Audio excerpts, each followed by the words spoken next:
Assalamualaikum warahmatullahi wabarakatuh. Nama Ustazah Adibah. Okey, hari ini kita akan belajar fiqh taharah tahun 3, iaitu tajuk 5, apa itu najis.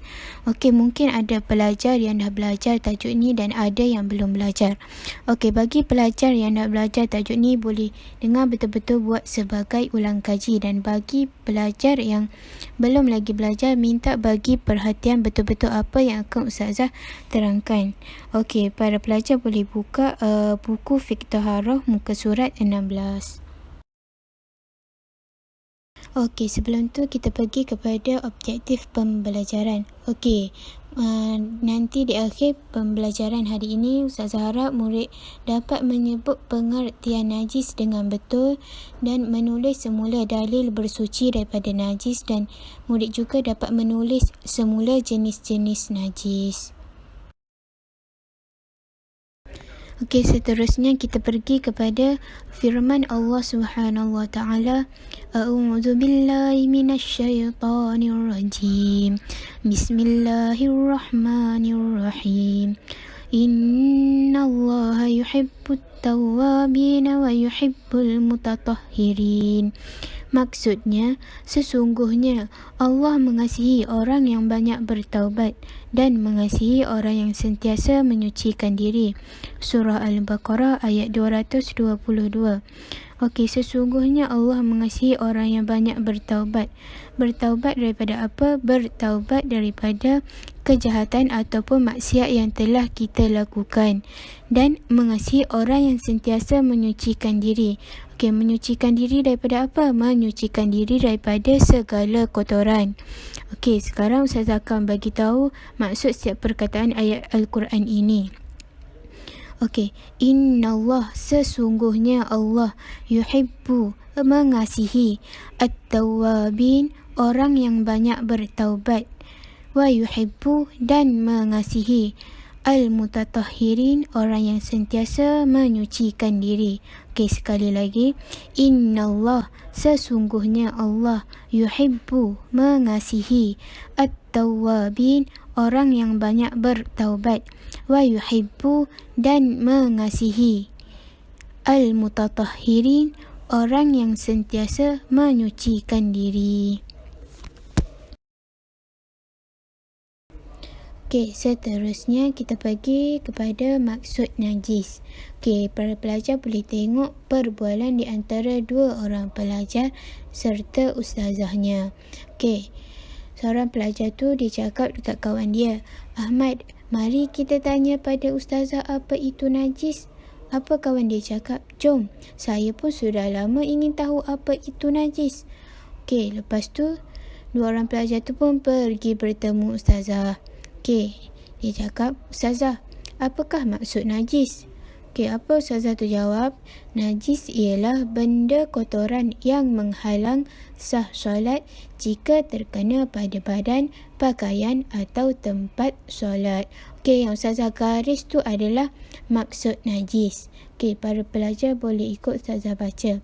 Najis ialah benda kotoran yang menghalang sah solat jika terkena pada badan, pakaian atau tempat solat.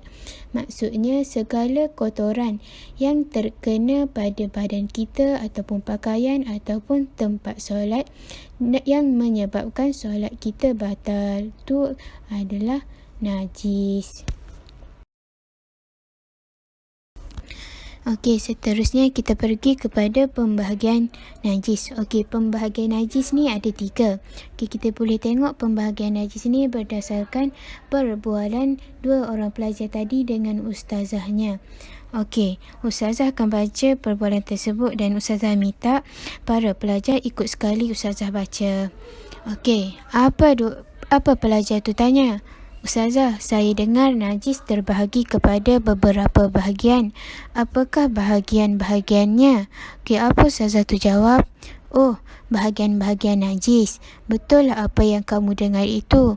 Sebenarnya najis terbahagi kepada 3 bahagian. Yang pertama najis mukhaffafah, iaitu najis ringan. Contohnya ialah air kencing kanak-kanak lelaki berusia di bawah umur 2 tahun dan tidak makan atau minum selain susu ibunya. Yang kedua pula ialah mutawassitah, iaitu najis pertengahan. Contohnya najis mutawassitah adalah seperti darah, muntah, nanah, najis manusia, bangkai dan lain-lain. Dan yang ketiga ialah najis mughallazah, iaitu najis berat. Contohnya ialah anjing, babi dan keturunannya, darahnya, air liurnya dan sebagainya. Okey, para pelajar boleh tengok Ustazah dah letak ada nombor situ, iaitu 1, 2, 3, iaitu itulah pembahagian najis, iaitu ada 3. Okey, yang pertama apa pembahagian najis yang pertama? Yang pertama ialah najis mukhaffafah, iaitu najis ringan. Yang kedua ialah najis mutawassitah, iaitu najis pertengahan. Dan najis yang ketiga pula ialah najis mughallazah, iaitu najis berat. Okey, apa contoh najis mukhaffafah? Iaitu najis yang ringan, iaitu air kencing kanak-kanak lelaki berusia di bawah umur 2 tahun dan tidak makan atau minum selain susu ibunya. Contoh kalau dia bawah umur 2 tahun tapi dia dah makan nestem ke, makan nasi ke, tu tak dikira najis mukhaffafah, sebab najis mukhaffafah hanyalah air kencing kanak-kanak lelaki berusia di bawah umur 2 tahun dan tidak makan atau minum selain susu ibunya sahaja. Okey, yang kedua pula kita tengok contoh yang kedua, iaitu najis mutawassitah, iaitu najis pertengahan.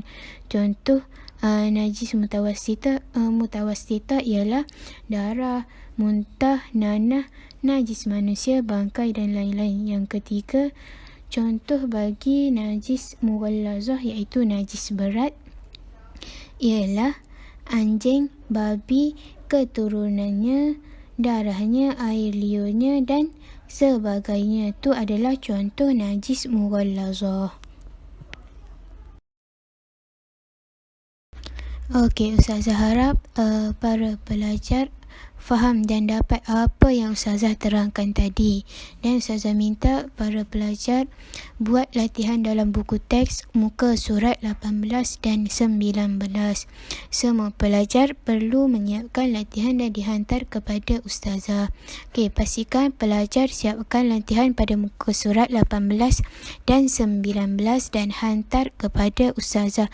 Okey, Ustazah dah bagi nombor telefon Ustazah kat sini. Nanti para pelajar boleh ambil gambar dan hantar kepada Ustazah, sebab latihan ini hanya pelajar yang hantar latihan ini dikira hadir.